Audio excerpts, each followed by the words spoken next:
জীবনের কোনো এক মুহূর্তে এসে মানুষ কাউকে নিজের চেয়েও বেশি ভালোবেসে ফেলে। তাকে ঘিরে তৈরি হয় বেঁচে থাকার সমস্ত আয়োজন, আর মনে হয় তাকে ছাড়া এই পথ চলা বা বেঁচে থাকাটা একেবারেই অসম্ভব।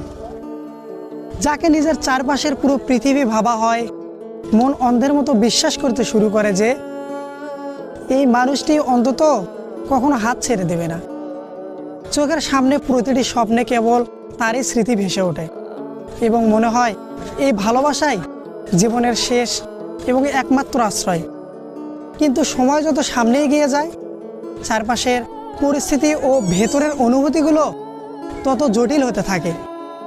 গভীর ভালোবাসার জায়গায় আস্তে আস্তে জমা হতে শুরু করে এক অদ্ভুত নীরবতা, দূরত্ব আর চরম অবহেলা।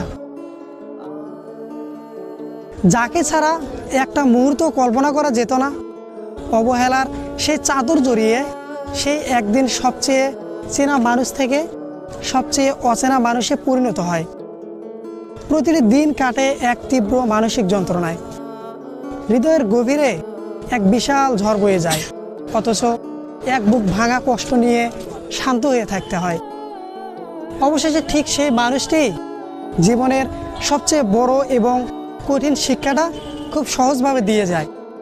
যে মানুষটিকে ছাড়া কোনোভাবেই বেঁচে থাকা সম্ভব নয় বলে মনে হতো, সেই নিজ হাতে শিখিয়ে দিয়ে যায় যে আসলে এই পৃথিবীতে কেউ কারোর জন্য নয়। যাকে নিজের আস্ত একটা পৃথিবী ভাবা হয়েছিল, সে চলে যাওয়ার পরেও চেনা পৃথিবীটা ঠিকই নিজের নিয়মে চলতে থাকে। শুধু মানুষের মনের গভীরে আজীবনের জন্য রয়ে যায় এক বিশাল একাকিত্ব ও শূন্যতা।